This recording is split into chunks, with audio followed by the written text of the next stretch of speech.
Hello tout le monde, bienvenue à vous sur ce nouveau Morning Live. On se retrouve pour le brief du 13 mars 2025.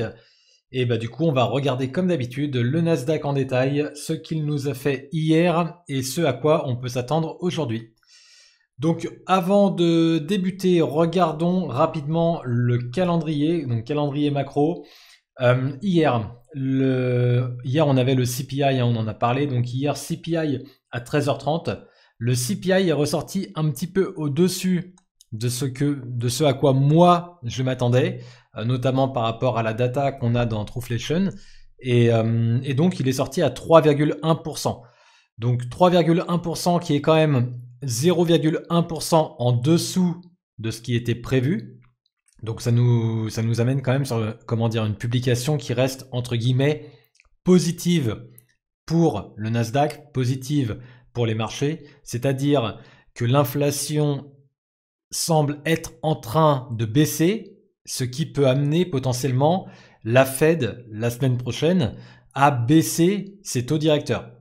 Voilà. Ce qui empêche la Fed de baisser ses taux directeurs depuis des semaines, voire des mois maintenant, depuis des mois en fait, notamment depuis décembre, c'est vraiment le fait qu'on ait une inflation qui est collante, qui est bien au-dessus des 2%, qui est la cible.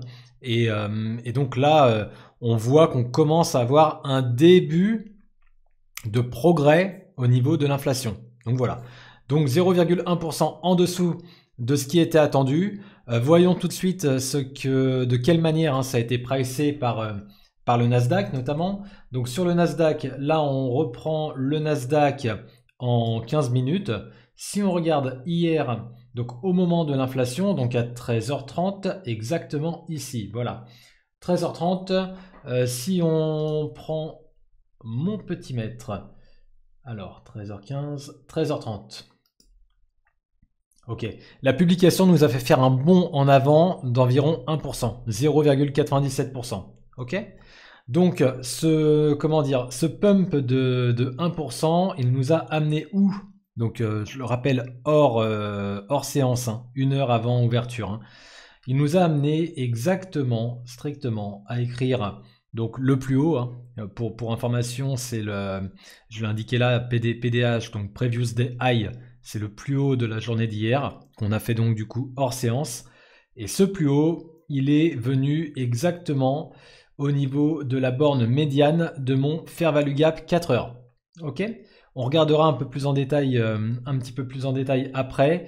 On a un Fair Value Gap dans un Fair Value Gap. Donc là, on a un Fair Value Gap 4 heures.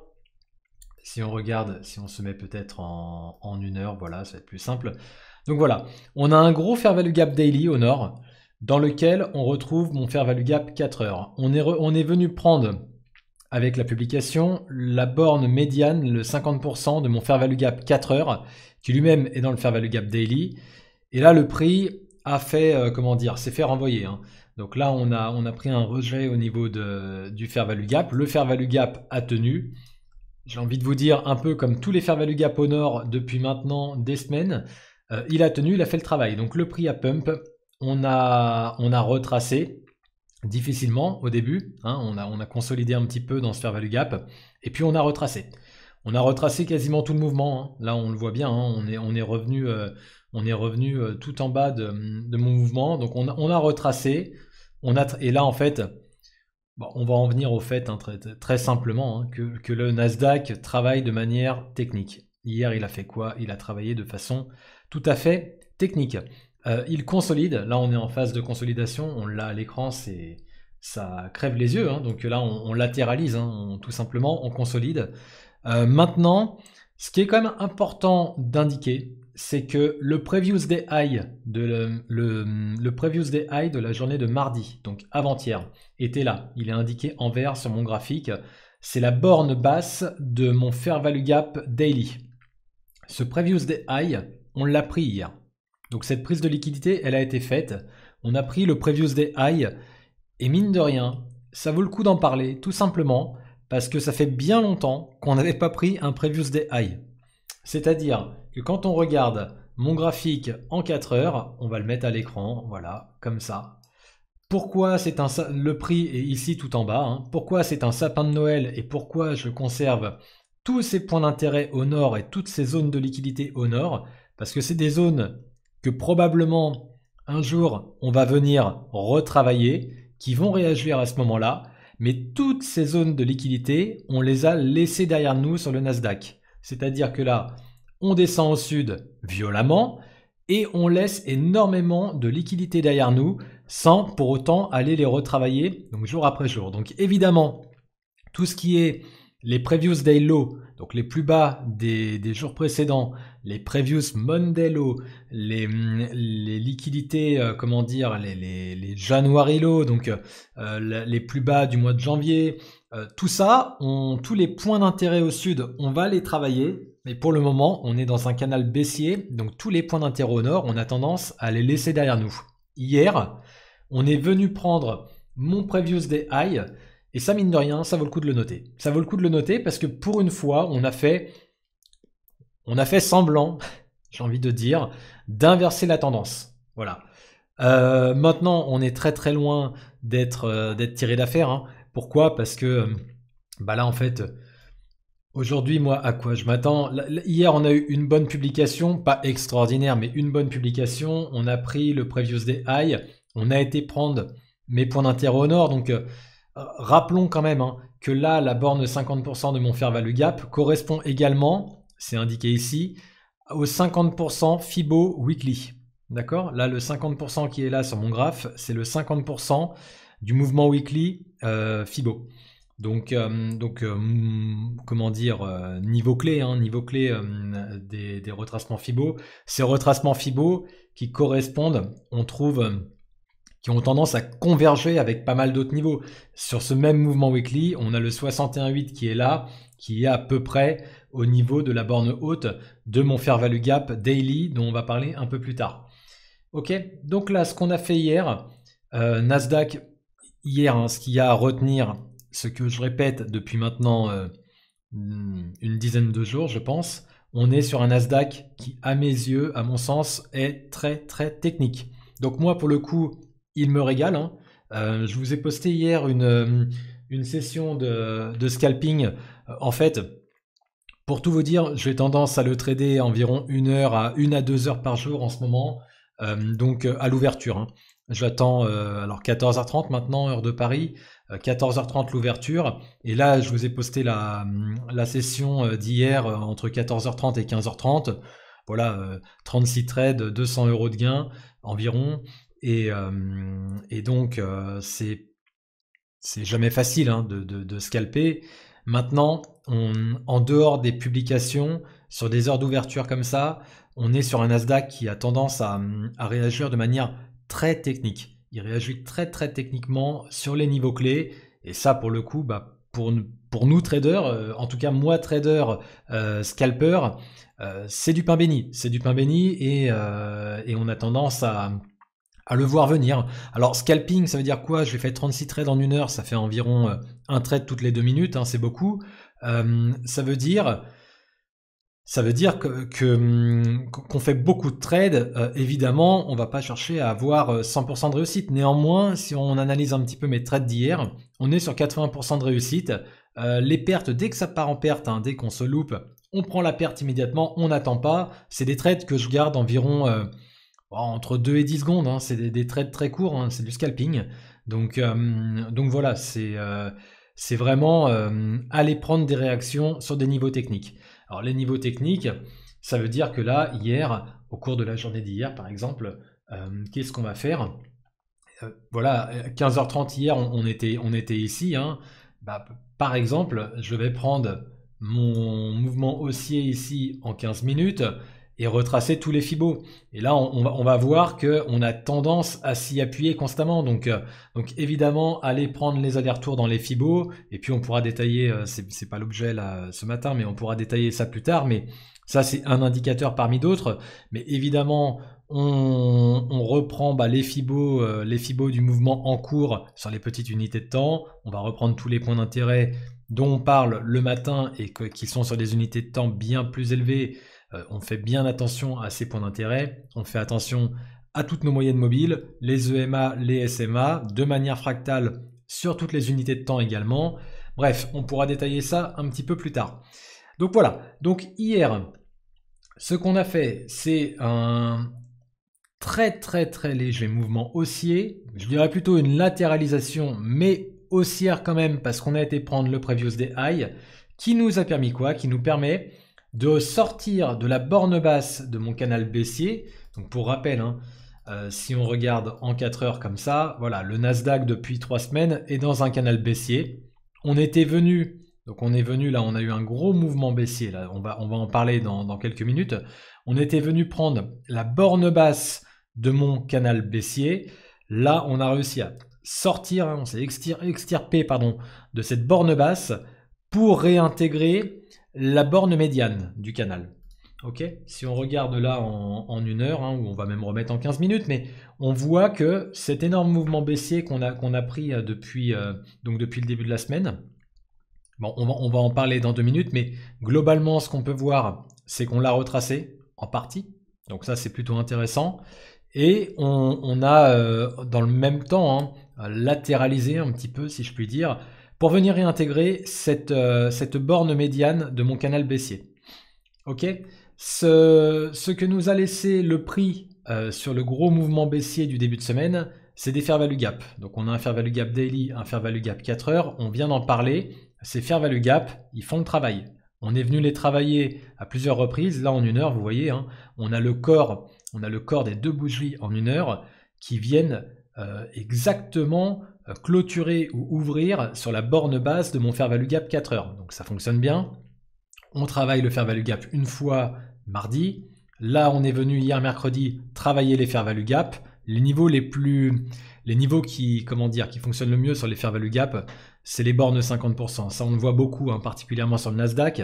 Et donc là, on est venu prendre les bornes 50% sur mon fair value gap 4 heures. On est venu le prendre. On a pris un rejet.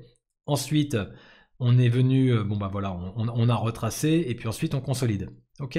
La session Asie-Pacifique, on a tendance à être plutôt baissier et à venir slider encore une fois sur notre médiane, la médiane de notre canal baissier, qui encore une fois est important de garder en tête parce qu'il fonctionne très bien ce canal, hein. Que ce soit la borne basse ou la borne médiane, il fonctionne très bien. La borne haute pour le moment n'a pas tendance à y aller. Donc voilà, nos 2 fair value gap au nord également fonctionnent très bien. Le 50% Fibo Weekly fonctionne très bien. Ce qu'on peut noter également, c'est l'énorme mouvement baissier qu'on a eu en début de semaine. Hein. Donc là, hein, qui part d'ici. Hop là. Voilà. Donc ce mouvement-là, bon là on est en 1 heure, mais j'aurais pu le... Si on regarde, alors désolé pour le sapin de Noël, ça commence à être un vrai sapin de Noël, mais malheureusement on ne peut pas faire autrement. Voilà. Si on regarde un petit peu en 4 heures, ouais là c'est assez propre. Oui, ok, c'est propre. Donc là c'est à peu près lisible, hein, encore une fois, désolé. Ce mouvement 4 heures du début de semaine, si on tire les fibos dessus, on va constater quoi? On constate que le niveau de ce mouvement 4 heures, le 61,8%, correspond, hein, à quelque chose près, vous le voyez, au niveau 50%, si on regarde là. Voilà, si on regarde comme ça correspond au niveau 50% weekly, ça correspond à la borne médiane de mon fair value gap. Donc ce niveau 61,8%, pareil, niveau hyper costaud, quoi. Il est important de l'avoir en tête. Ça, ces niveaux-là, moi, en scalping, je les ai en tête, hein, parce que clairement, quand on vient, si on vient titiller ce type de niveau, il faut les avoir tous ces niveaux en tête. On y prend des rebonds, on y prend des replis. Donc hyper important de conserver ces niveaux clés en tête. Donc voilà, le mouvement baissier, mine de rien, on en a retracé maintenant 61,8%. Est-ce qu'on va aller retracer 78, qui est le haut de mon fair value gap daily? Vous voyez, ça correspond, hein, c'est hyper important de le noter. Donc fair value gap daily, borne haute, égale 78,6% de mon mouvement baissier du début de semaine. Alors, est-ce qu'on va y aller? Peut-être. Si on y va, est-ce qu'on est tiré d'affaire? Aucune idée, mais c'est des niveaux à surveiller. C'est ça le but, hein. Il va falloir, que vous surveillez ces niveaux-là si on part au nord. Hyper important. de surveiller, voilà, les niveaux qu'on a au nord. Donc ça peut être venir prendre mes gros niveaux 50 et puis continuer, aller prendre voilà le 78,6%, retracer donc 78% de mon mouvement baissier du début de semaine, aller prendre les bornes hautes de mes fair value gap qui sont importants. Est-ce que ça veut dire qu'on repart au nord? Pas forcément. Est-ce que ça veut dire que là on va faire un vrai breaker et qu'on va retourner la tendance? Honnêtement, pas forcément. Il faut surveiller ces niveaux parce qu'on peut tout à fait y prendre un contre-pied et puis et au contraire repartir au sud, venir simplement prendre un petit peu de liquidité à ce niveau-là pour ensuite repartir au sud. Ok, donc ça important. Maintenant, pour être franc avec vous, à voir selon les publications à venir, mais je ne suis absolument pas persuadé qu'on va aller travailler ces niveaux-là. Le fait d'avoir retracé 61,8%, ça me paraît pas mal. Il faut garder à l'esprit quand même que là, sur le Nasdaq, pour moi, on est tout à fait resté, hein, on est complètement dans une dynamique qui demeure baissière. Voilà, on sort un petit peu, on a fait de la consolidation, on sort de la borne basse de mon canal baissier, on intègre la borne médiane, on n'est pas tiré d'affaire, on voit bien que les mouvements baissiers sont très forts, que le retracement de ces mouvements-là sont nettement moins, le retracement est nettement moins fort, et donc voilà, on peut absolument pas partir du principe que là on est sur un rebond franc. Pas du tout. Pas du tout. À mes yeux, on n'en est absolument pas là. Donc, puis de toute manière, peu importe en trading, hein, on surveille nos niveaux, on voit de quelle manière réagit le prix, et puis on trade. On trade en conséquence, tout simplement. Ok. Si on regarde en daily quand même, hop, hop, on fait du propre à l'écran. Mince. Hop. Ma souris, voilà. Ok. Mouvement daily. Ok. Donc mouvement daily, bon comme d'habitude, hein, on va pas revenir sur le fait qu'on est sur un mouvement baissier, on est dans un canal baissier qui est propre, qui est assez vertical quand même. Donc là, on a eu un peu d'indécision à ce niveau-là. Là, ici, pareil. Et puis là, en fait, on a une énorme imbalance, donc qui correspond à la bougie de lundi. Hein. Et là, on a tout mon mouvement baissier dont on vient de parler.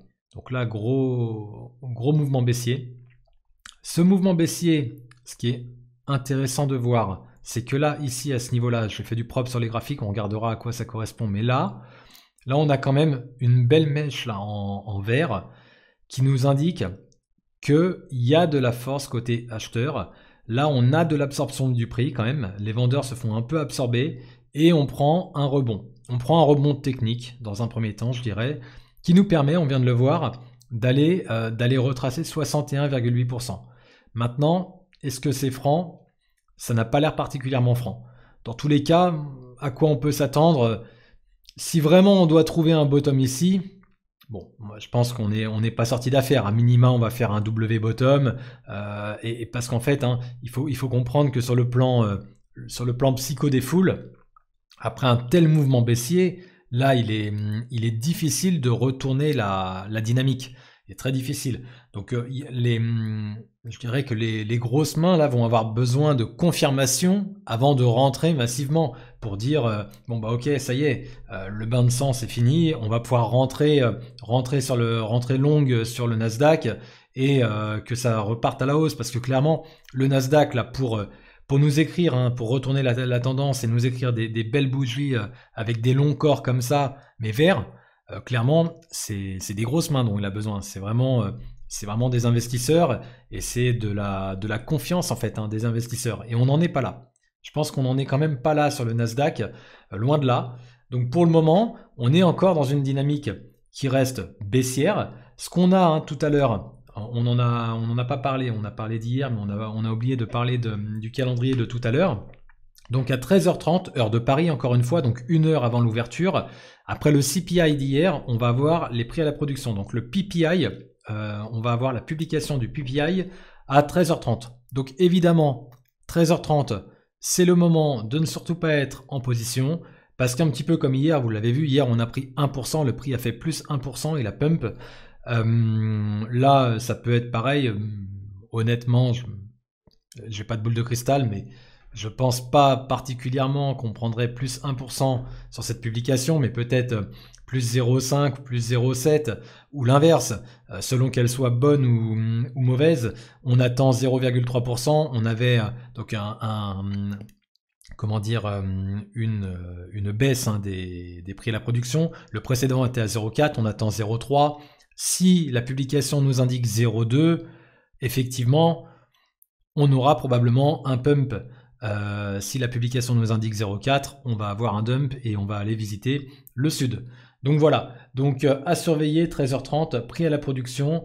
Maintenant encore une fois, pour le reste de la séance, moi j'ai tendance à trouver que le Nasdaq fonctionne de manière très technique en ce moment et fait ce qu'on attend de lui et va visiter des niveaux très techniques.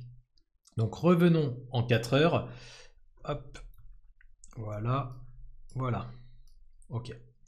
Ok, ok. Donc là, mon mouvement baissier, le mouvement, si on repart sur le mouvement qu'il y a eu depuis lundi, dont on a retracé les 61,8, on a parlé des points d'intérêt au nord et du 78 qui est qui correspond au borne haute de mes fair value gap daily.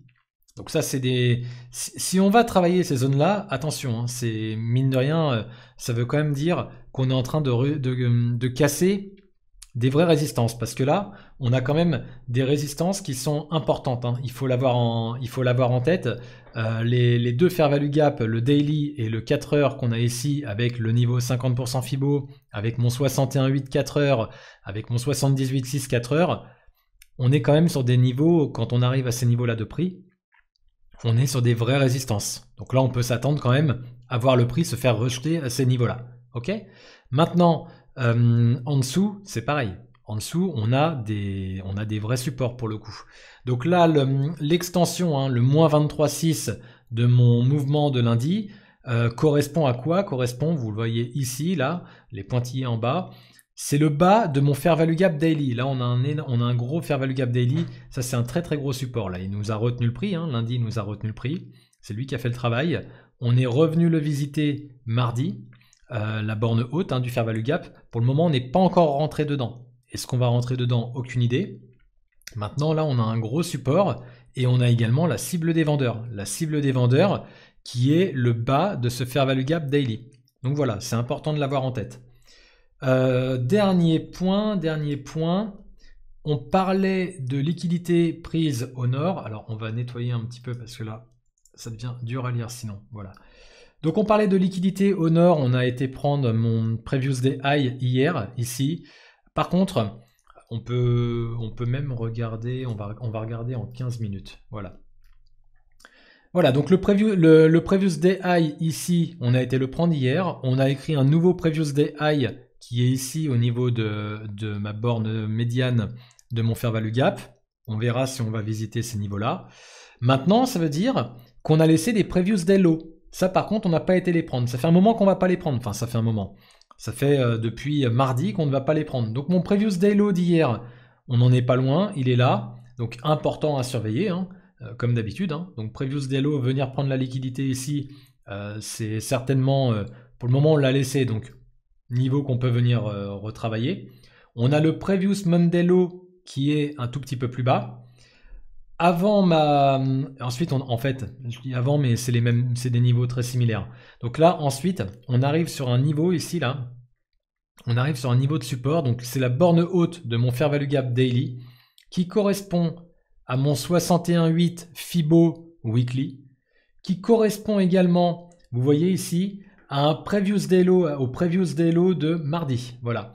Donc là, je mets des pointillés, il est en rouge également. Donc là, on a la borne haute de mon fair value gap correspond au previous day low de mardi.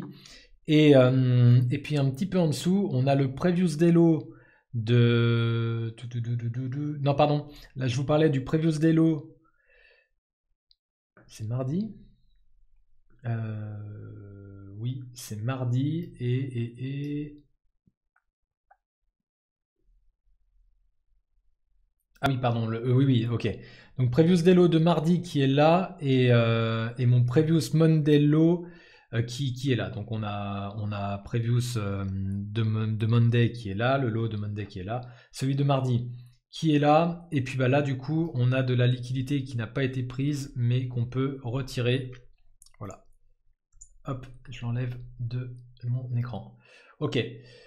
Donc voilà. Si on regarde encore une fois en 15 minutes, hein, mouvement très latéral. On retrace, on fait des vagues, mais mouvement très latéral de retracement.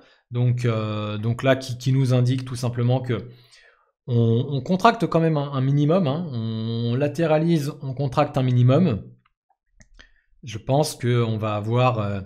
est-ce qu'on va évoluer dans ce canal? Est-ce qu'on va évoluer entre mes fair value gap du nord et mon fair value gap au sud pendant encore longtemps? Peut-être. De toute manière, peu importe. Hein, nous, les mouvements, on les prend. Enfin, les mouvements ou les rebonds replis, on les prend. Est-ce que tout d'un coup, ça va exploser pour notamment peut-être aller visiter, si on regarde encore une fois en une heure, voilà, est-ce qu'on va venir faire quelque chose comme une dernière attaque au nord pour ensuite aller prendre ma liquidité au sud, ce qu'on a laissé au sud, et puis aller chercher la cible vendeuse, peut-être également. Donc voilà, tout ça c'est que des points. On n'a pas de boule de cristal, c'est que des points de retournement à surveiller en trading. Et puis c'est comme ça qu'on arrive à faire des gains en peu de temps. Et je pense que ça va encore être très technique cet après-midi. Et c'est top pour ma part. Je m'en réjouis. Donc voilà. Là en pré-market, on est sur mon 50%, la médiane de mon canal baissier. On surveille. À 13h30, on surveille la publication. Pour ma part, je ne vais pas trader la publication, hein, surtout pas. Mais par contre, j'attendrai une heure après l'ouverture pour notamment pour avoir des spreads réduits. Pour ma part, le spread n'est pas le même en heure d'ouverture que en dehors des heures d'ouverture. Donc en scalping, c'est important le spread. Donc je vais attendre l'heure d'ouverture pour avoir du spread réduit. Et je vais essayer de faire une session encore d'une bonne heure cet après-midi pour, si je peux, je la recorderai. Voilà, hein, tout simplement pour prendre des gains sur des petits mouvements sur le Nasdaq. Voilà, je pense que c'est le plan est clair. Le plan est clair. S'il y a un dernier point quand même, on va regarder en 4 heures. Mais c'est vrai qu'il y a un petit point que j'aimerais que tout le monde ait en tête. Un peu plus moyen terme entre guillemets. Hop, excusez-moi, le temps de remettre ma souris. Voilà. Ok, donc un peu plus moyen terme, très bien. Si on regarde en 4 heures, voire en daily c'est pas mal. Ouais, on peut regarder en daily comme ça. Ok, alors si on regarde en daily, bon désolé pour tous les points d'intérêt, là on voit mon canal, etc. Ça commence à être un peu le bazar. Maintenant, les fameux... donc là, on vient de reprendre de la hauteur. On est en daily. Le 50%, donc le retracement Fibo que vous voyez à l'écran, c'est le retracement weekly. Donc là, vous voyez hein, ce grand mouvement qui part de mon mois d'août. Hein. Donc là, on est c'est un mouvement sur une période de 6 mois. Hein. Donc là, on a ce mouvement weekly. On va pas le mettre en weekly, on est en daily, mais ce mouvement weekly qui part du mois d'août pour aller jusqu'en fait à mi-février. Donc ça, on l'a retracé, ce mouvement-là. Et c'est là que ça nous donne hein, les fameux niveaux dont je vous parle en weekly, le 50%, le 61,8% et le petit dernier dont on va parler maintenant, qui est mon 78,6%, qui nous emmènerait aux alentours des 18 300 $ sur le Nasdaq. Ce niveau-là, pourquoi j'avais envie qu'on en parle rapidement?